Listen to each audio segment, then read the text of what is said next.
My friends, good day. I filled a gas bottle yesterday, and you won't believe me, it cost me about $3.60, exactly the same price I paid 3 months ago when it ran out. I also filled up today this morning. I paid for the fuel at exactly the same price as the last time I filled up the tank. So actually, I'd like to tell you something. The countries of the world, the countries on the planet, are not obliged to live in a jungle relationship where it's dog eat dog.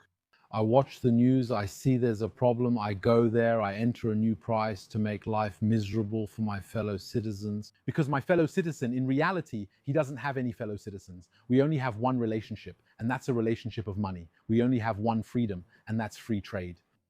You realize how everything is shrinking. Everything is shrinking down to almost nothing. Relationships, especially since COVID, the social contract is dead. The relationships between humans in a society, even the word society today, is a word that no longer exists. We're no longer a society. We're just atomized individuals who have a financial relationship with each other. And everyone tries to squeeze as much as possible from the other, especially in times of crisis. So if there's a crisis, what I'll do is raise the price of heating, the price of fuel, when in reality, the oil tanks and the gas tanks have been filled for months.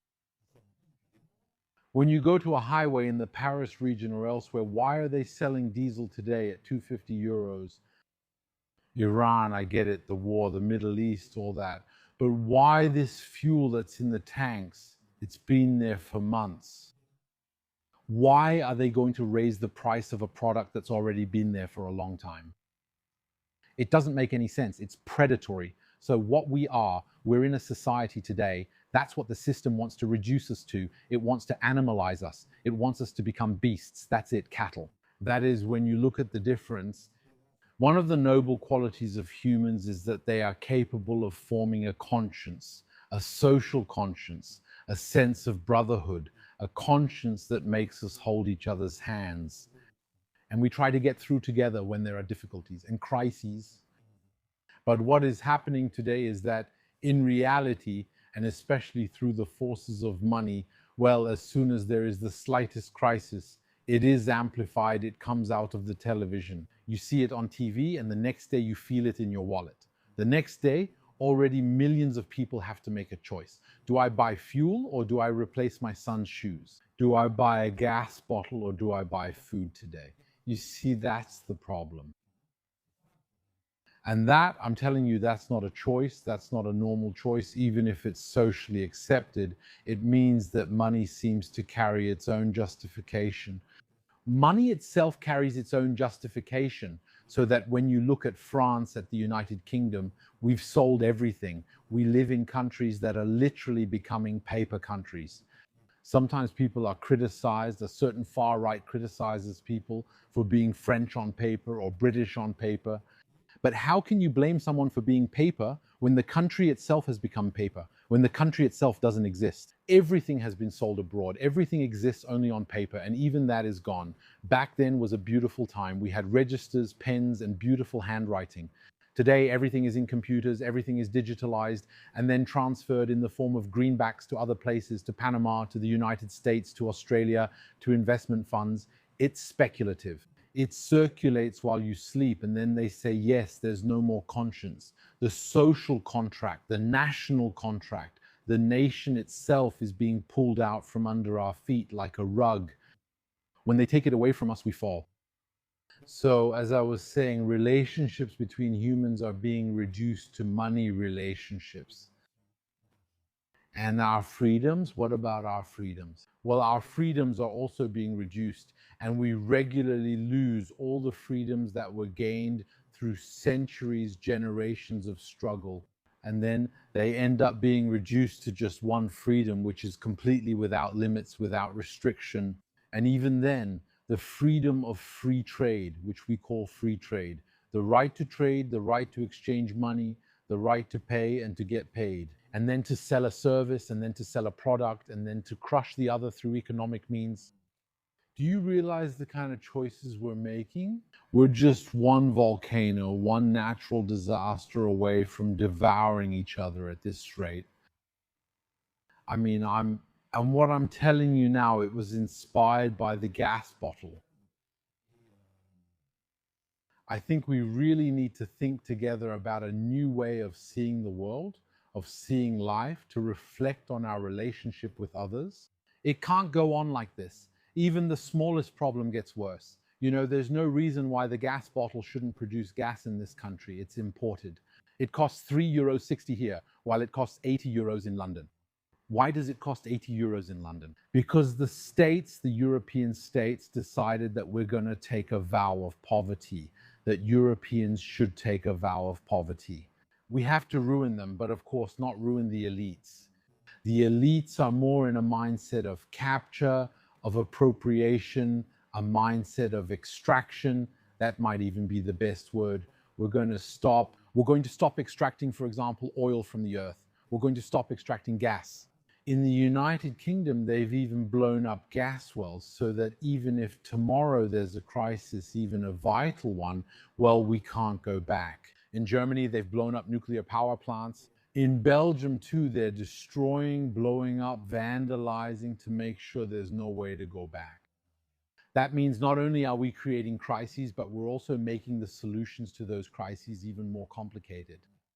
You see, that's the goal. We've taken a vow of poverty and we want to impoverish the people by any means necessary.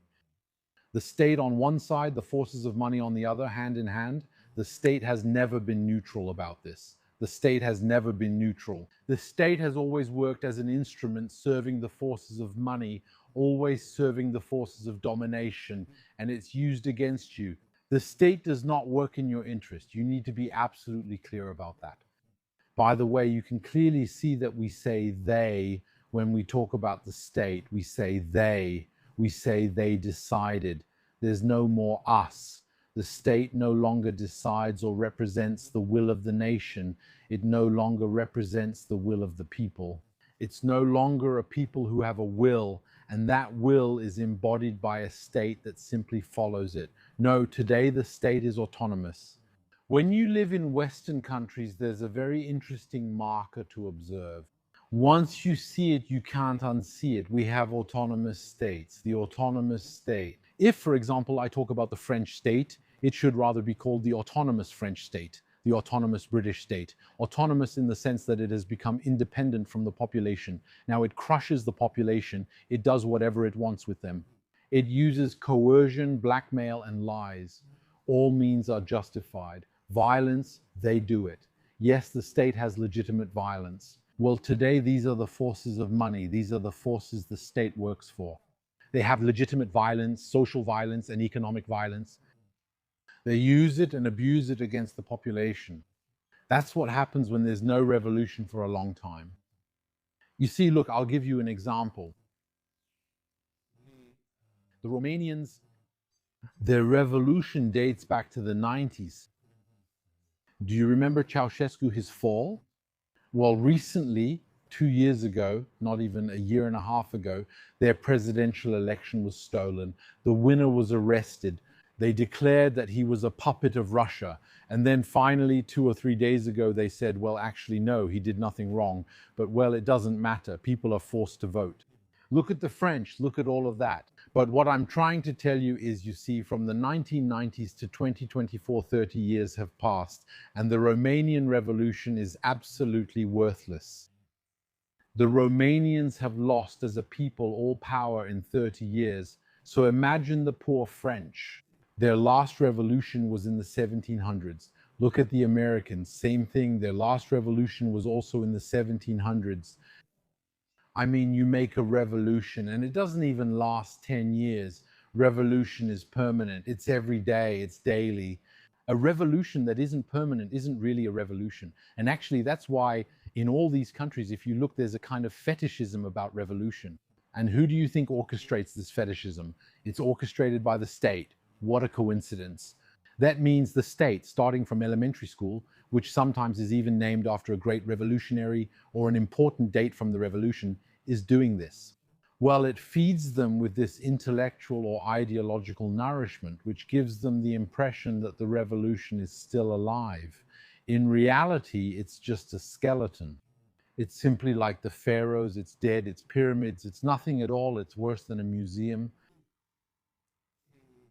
It's just when you go digging with a brush, doing archaeology, you find old stones. That's what your revolution is worth.